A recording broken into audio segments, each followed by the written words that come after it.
So we are a center who recognizes you for who you are. We know you, we see you as an expression of that one power. Therefore, we know you are the divine individualized.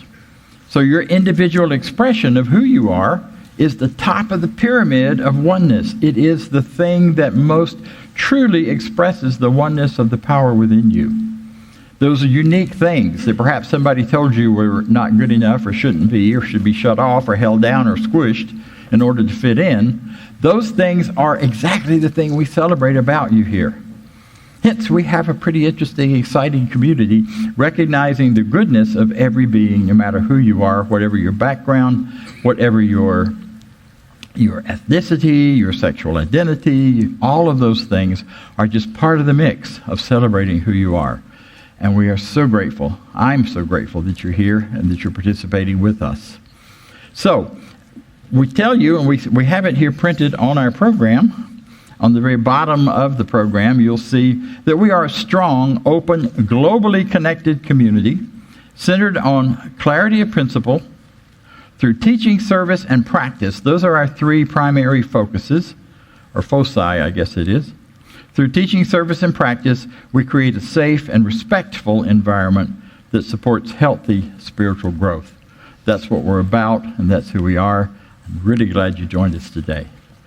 Join me then, if you will, in further celebrating who we are, because it's right here on the other side of that program where we have our declaration of principle. This is what we teach. This is what we're based on. This all grows out of that idea of oneness. So if you'd care to join me by standing and reading this together. I believe in one God, one absolute power, and first cause to all things. I believe that this power is perfect love, and it creates out of a desire to express love. I believe all thought is creative, and how I choose to think creates my personal experience. I believe in the unity of all life and the immortality of the individual soul forever unfolding. I believe in the eternal goodness, the eternal loving kindness, and the eternal givingness of God to all, and so it is. Thank you. There are a number of people who make this morning happen and make it happen every week. And one of those people who has given and is giving a great deal of time to us, not only as a practitioner of this teaching, but also in preparing our slides and helping select the music and putting all that together to bring forward for you every Sunday when we have the musical slides or the musical presentations, is the wonderful Doug Moody, who is now going to share with us. Thank you, Doug. Yeah.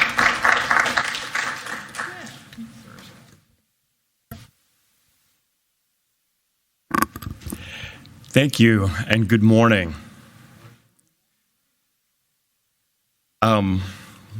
It's been quite a weekend here in Atlanta, and if I were to follow the advice of my partner, Greg, I would simply say, go Tigers, and do a mic drop right now. So it's going to be a Tiger Bowl on January 13th with the Clemson Tigers and the LSU Tigers in the College National Championship football game, which is quite exciting. I have to say that last night's game, the Peach Bowl, attending that was a lifetime experience. You look at the quarterback, Joe Burrow, and I love a good LSU football game, and my partner would probably tell you there's only two things I like more, and that would be a good figure skating competition or a downhill ski race. I got a lot of things going on. But last night's game was truly magical, and I noticed myself, we were on the lower deck sitting near the end zone where LSU kept scoring. So it was just fantastic, and my voice is really scratchy this morning because I was yelling my head off last night. But it was so much fun, and I sat back and reflected this morning on all of the excitement of being in that moment, of being in that game. Joe Burrow threw 7 touchdown passes in a bowl game. Never been done before in a college bowl game. And just looking back over the season and watching him unfold into his magnificence, kind of capped by, winning the Heisman this year was just quite a great expectation. And I caught myself watching the game last night. You know, when LSU had that ball, my expectation was touchdown pass. And then there was a part of me that was like, oh, that's getting a little presumptuous, isn't it? But then I thought about this teaching, and I thought, no, that's the very exact expectation each and every one of us should have about every aspect of our lives, about our career, about our loving relationships, about our work and what brings us joy and what brings us joy to other people. And so I love this service. The theme of it is let it go. And a new year is upon us. So we've got a lot of really exciting opportunities and possibilities before us. And so my question is, what does that mean for you? We all have our own version and idea of that. And those ideas and those thoughts and those feelings are divine in their origin. So embrace them.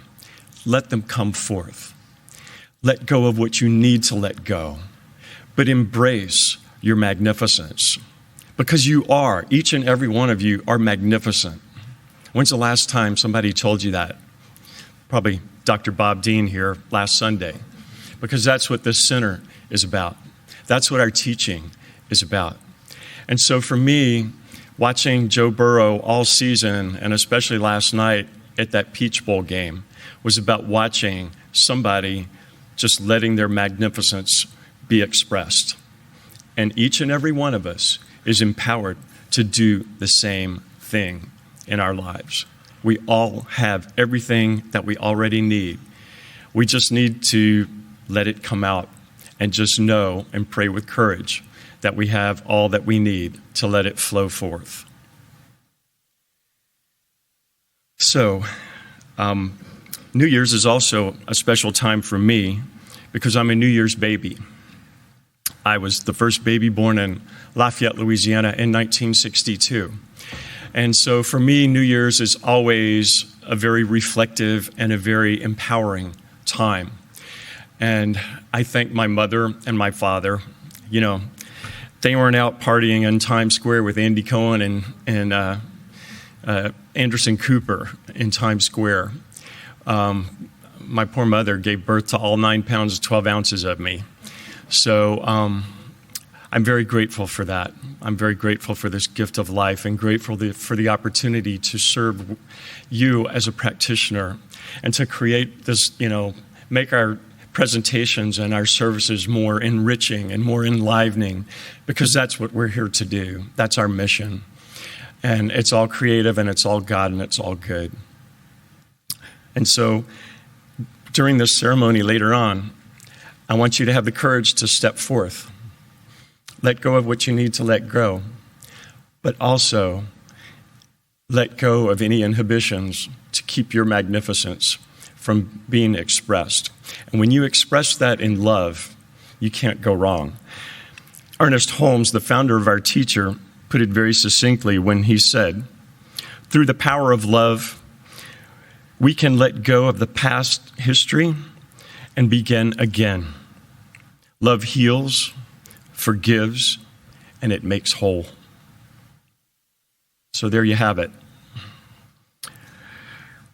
And I guess the only thing I have left to say is bring it on. Clemson Tigers and LSU Tigers. It's going to be a great college championship on January 13th. And it's going to be a great new year for each and every one of us. So join me now in affirmative prayer. I'm going to ask you guys to just relax in your seats and get comfortable. Just be present. There's no better time than right now. Uncross your legs and arms and just be open and receptive. I'm going to say this prayer in the first person and invite you to accept whatever resonates with you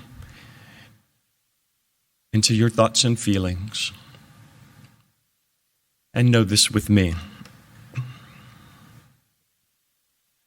There is one power, one infinite intelligence, one divine creator operating throughout the universe and operating through and expressing as me and each person present right here, right now, and always. And I and each are one with this incredible divine spirit, this creator, because it is always within. Everything. Always within. All I have to do is call it forth. And when I call it forth, I and each are connected, divinely connected and empowered. There is oneness with all of creation. And this is our essential truth, the essential truth of our being. And knowing that, today I claim for myself and for all present divine wisdom, divine love, divine courage, guiding me and all forward to a greater, fuller expression of life. I embrace the blank canvas of 2020, this new year. I let go of all negative thoughts, all negative experiences, emotions that are in the past, because they are gone. They no longer serve me. And instead, I embrace the power and the wonder of possibility, because it is all within me and all within each. I choose to think lovingly, creatively, effectively, knowing that I am always divinely guided, always present with all the power there is to create the life I desire. I'm grateful for this center. I'm grateful for this teaching, for the wonderful staff, for all of the volunteers that bring us together each Sunday to celebrate this truth so beautifully and joyfully. My heart is overflowing with love and gratitude and joy and much excitement for this new year before me. And knowing this, I say, bring it on. I release my word into the universal law, knowing it is done. I simply let it be so. And so it is. This morning, we have a wonderful music selection. It's probably one of my favorite Daniel Nahmod songs. And when the title of this talk was announced, I was so excited because I just thought this is so perfect. And especially after last night's football games, it kind of ties it all in, and with this whole theme of embracing 2020. So I invite each of you. This selection was made because there's not a whole lot of instrumentation. It's Daniel Nahmod, pretty much solo. And I think it'll allow you to really pay attention to the lyrics, to the words of this song, because they are so empowering, and it is exactly where we are right now. Enjoy. Everything new. We live in a whole new world than we lived in a year ago when we were at this same point. We live in a world that has transformed the way it communicates. A year ago, we were still kind of hung up in emails and beginning to transition to tweets and to all of the other forms of communication that are now the dominant way. If you want people to know something, you better text them, not email them, because they may not get to their 1 out of 10,000 emails in a day. You know, we have changed the way we communicate. People change the way they learn. There have been a lot of studies done lately on adult education, and one of the things we now know is that adults no longer learn by taking a book, studying the whole thing, and bringing it all together in one deal. Now, some of us who are my generation still learn that way, but the majority of folks under about 50 learn in little bites, little sound bites, with about 8 minutes at a time. And they keep it, and they use it, and they put it to work, and then they go to the next thing, and then the next thing, and then their minds, our minds, are such great organizers that we bring all of those pieces together into a whole. We used to think we had to get the whole system. I still think that some days. In order to understand anything, I need to see the big picture to get the details. Not in the world today. Not the way we learn and put things together as humans anymore. We are in a whole different place in a different world. So there's a whole kind of newness that's been happening and that will continue to happen. So as we declare we're ready for everything new, we have to look at what am I really ready to let go of then that may not serve me in my newness. Because there's a great deal of it, perhaps. Perhaps not. Perhaps you are living in the moment in such a way that you're not holding to anything in the past. Not even the belief that you have to live in the moment. You know? What can we count on? What can we hold on to? And what do we indeed have the opportunity to let go? Now, we each have the choice about that. I'm not here to tell you what you should let go or what you shouldn't. But I'm here to make some suggestions, of course, and to jump into some ideas here about that. It's pretty amazing, actually. The main thing I would say about letting go is let go of whatever doesn't serve you anymore. And if you don't know what doesn't serve you, ask the people closest to you, because they'll let you know. Right? Husbands, wives, children, parents. Oh yeah, you need to let that one go. Which you know, here he goes saying the same thing again, especially us dads, you know. You can see the kids' eyes roll. We start to say the same truth once more because we've held on to it for so long and it's ours. Well, we may still need to keep that truth, but we may need to let go of saying it 400 times a week. I've been told that recently. You know, they will tell us what we need to let go. Things that really served us well in the past may not serve us so well today. I have a good, solid understanding of organization within Outlook and how to put all that together and make it line up and work and keep up with every email that comes in and every bit of information so when I need it, it's right there. Well, it's all gone screwy. It doesn't work anymore. And when I kept trying to make that work with that old system, I made me crazy. It didn't work anymore for me. It was something to let go. So what I've let go and I've gone over to the tagging system. So now we do tagging on all the emails and we hopefully can still find them. Because the old system doesn't serve anymore. I had a belief that I was going to find the right partner to last the rest of my life. I still have that belief. I just have to find one.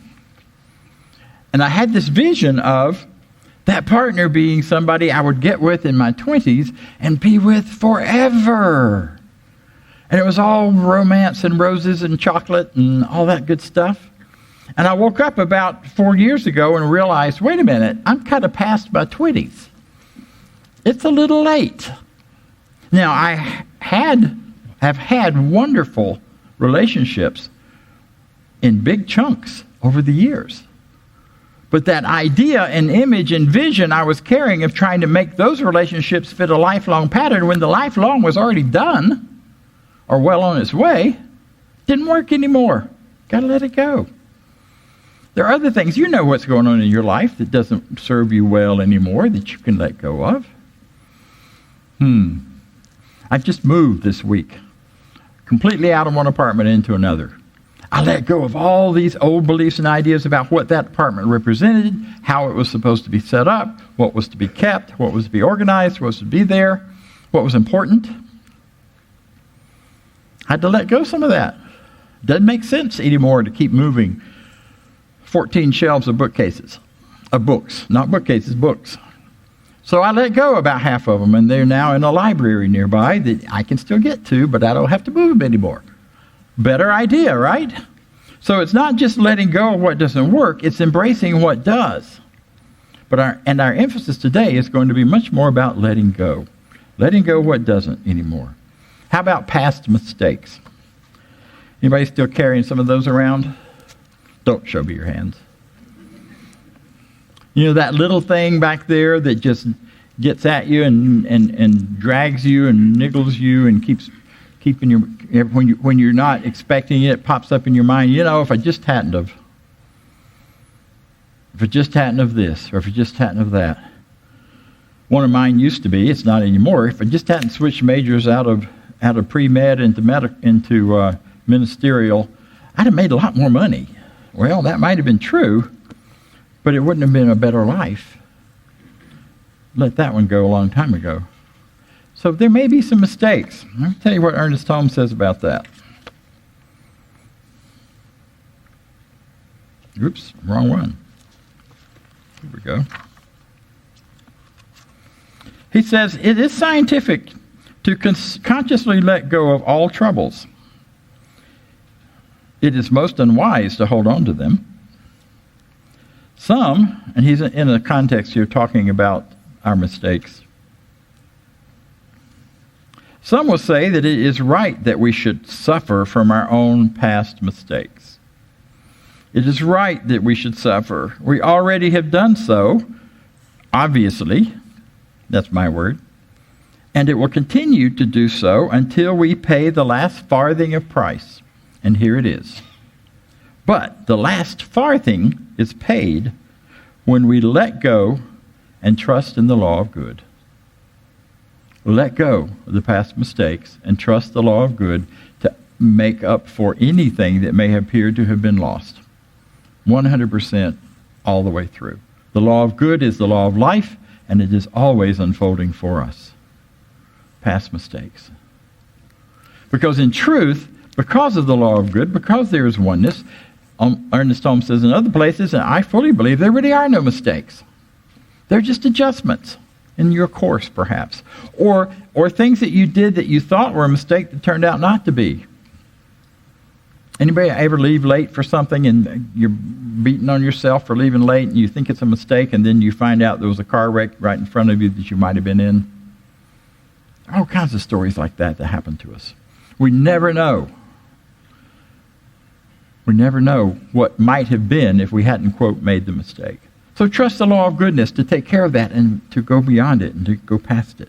So as I'm talking about these things, you've got a little piece of paper. It's an opportunity to jot down a word, a symbol, or anything that's come to your mind that you want to let go of, because we're going to give you a chance to do that later, symbolically as well as in your own consciousness. There's another thing we can often let go of, I think we need to let go of, which is smaller perspective. We get so caught up in the, which team is going to win, sorry, that we forget that there's a bigger picture. I love that you related that, what was it, pass and touchdown? That's a great, slogan for life for every one of us. Let's pass and do a touchdown and go to the goal and succeed and keep going more. It doesn't mean nobody else can. That's why the game of life is different from football. Nobody has to lose. Everybody gets to win if they choose to and if they want to. So we think bigger, we think broader. We get out of the us and them, the right and the wrong, the good and the bad. We get to that higher place of knowledge and knowing. And by the way, this is kind of a day of textbook. I wanted to just share some of these ideas straight from our founder. For those of you who are new with us, Ernest Holmes was the founder of this teaching, and we build most of our information is the truth as he described it. So he's talking about faith, and he's talking about greater good. And now, there it is. In other words, he says, as he's talking about what we let go of, if we are speaking from the standpoint of spirit, then there can be no opposition to our word. If you're speaking from the higher perspective, there can be no opposition. It is only when we let go of all human will and recognize the pure essence of the spiritual principle within us that thought rises above the belief in duality. We should constantly vitalize our faith by the knowledge that the eternal is incarnated in us and that God itself goes forth anew into creation through each one of us. Wow. And that in such degree as we speak the truth, the Almighty has spoken. Insomuch as we speak the truth, the Almighty has spoken. Wow! Let that sink in. Do you believe that? I'm not asking you to tell me. Think about it. I do in some cases. In some cases, I'm not so sure. I speak my truth. I am a prosperous being. I am much loved and surrounded by people who love me and I love, and the great opportunity to express love in a greater way. Do you believe that's God speaking as you when you say things like that? I encourage you then take a step back and know that when you speak your word, you're speaking the word of God. When it's in truth and aligned with oneness and not two-ness. It's not so much in oneness if God loves me better than you, or if this God is better than that God, that's a whole other thing. That's not spirit speaking as spirit, or you speaking as God. That is duality in its highest expression. So do you have some things you need to let go in terms of thinking small? Are there some things about thinking smaller like ageism, sexism, racism that have kept you small, that you need to raise and rise above and go beyond? Political right and wrongness? Think about it. Might be something to release there, might not be. That's up to you.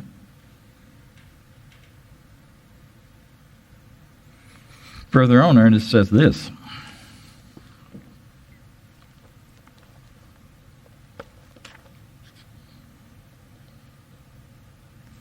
He talks about what we need to release, or what we should release, is anything other than the truth. Speaking anything other than the truth. And here's what he says. If one would take time once a day to let go of all that is not true and lay hold of reality, let go of doubt, distrust, worry, condemnation, and fear. You want to hear that list again? Doubt. I'm on page 233. Well, it's different in different versions in this version. Let go of doubt, distrust, worry. Anybody worried about the new year? Worried about paying your bills? Worried about what your mama's going to do, or your papa's going to do, or your kid's going to do? Worry. Condemnation. Condemning those people. Or fear. The fear that may grip you in the middle of the night. He says, let all that go. It's not real. But lay hold of the reality of life in its expression, which is beauty, truth, wholeness. Now, if you did that, all of your mental congestion would be healed. Now, I don't want to gross you guys out, but that's in the section about constipation. How to heal. Holmes no part of life was left untouched by this teaching. One power, it's everywhere. So when there's a physical dysfunction in your body, that's one of the ways to let it go, is quit thinking about things that would block you up in any way. Blocking the flow of money, the flow of goodness, or flow of anything else. It's all good. Yeah. So by now you should be getting a kind of an idea of a list for yourself. Here's the last thing I want to share with you that Ernest says. Towards the end of the book. This is right over at Ross 559. I actually really appreciate you. Lets me know at least somebody's hearing what I'm talking about. Okay. So at the bottom of page 559, it starts out to say, so we let go of everything and turn to that divine depth within us. This is in a meditation entitled, I allow myself to dip deeply into my inner nature. We'll let go of everything and turn to the divine depth within our own nature, within the Spirit of God, the Spirit of love, and the Spirit of peace, and dwell with calm serenity. That ain't exactly meditation, but it kind of is. It's letting go of all concerns about out there and listening right here within your own heart and soul, because the peace, the clarity, the truth of God is right there in you, every minute, always. We withdraw into that place within us which has never been hurt, nor has ever been sick, has always and forever lived in the divine and the eternal peace. the kingdom of God, which is good. This is the inner kingdom within, and is all peace, all power, and all perfection. We will drop all hate, all fear, all animosity, all resentment. We cast out of our consciousness every doubt, every sense of uncertainty. We know that we are entering into the atmosphere of wholeness, of happiness, and completion. Here is wholeness, perfection, peace, power, love, supply, and life. And it is ours. And so it is. You have the power to do that. One of my favorite poems by a more contemporary person is written by Sapphire Rose. I think I shared this time last year. I'll probably share it again this time next year. And it is entitled, Without Thought or Word, She Let Go. She let go of the fear. She let go of the judgments. She let go of the opinions swarming around in her head. She let go of the committee of indecision. She let go of all right reasons. Not just the wrong ones, but the right ones. Wholly and completely, without hesitation or worry, she just let go. No one was around when it happened. There was no applause or recognition. No one thanked her or praised her. No one noticed a thing. Like a leaf falling from a tree, she just let go. There was no effort. There was no struggle. It wasn't good and it wasn't bad. It was what it was. And it is just that. In the space of letting go, she let it all be. A small smile came upon her face. A light breeze blew through her, and the sun and the moon shone forevermore. That's what I want for us. That we let go of anything except the truth, anything except the reality of who and what we are. Because you're wonderful, so am I, and so it is. Thank you. So we're not going to do meditation right this moment. We will save that for the ceremony. However, I do want to remind you that we are a wonderful community that is giving and receiving, and I invite you to join me, if you will, in our contributions. This is the opportunity to celebrate your prosperity and to contribute to the prosperity of us as a community. We often say, give until it feels good. I'm so grateful for so many of you who give every week, automatically out of your bank accounts, automatically whenever you receive an extra bit of income. More comes to us than did before. Those of you who tithe, thank you very much. Those are huge giving opportunities which only bring greater good to you. As a friend of mine used to say, I give 10% to Spirit. That means I get to keep 90%. That's a pretty good deal. So it's all God's. It's all life, your life. So we thank you for your contribution. As we're at the end of the year, it's a good time to catch up if you want to have some extra contributions on your tax return. And we look forward to a new year of giving and receiving as well. So join me, if you will, in our affirmation of prosperity. I live in a universe of abundance. As I freely and joyfully give, I join in the divine flow, and all that I share with life returns to me, multiplied abundantly, and so it is. Thank you.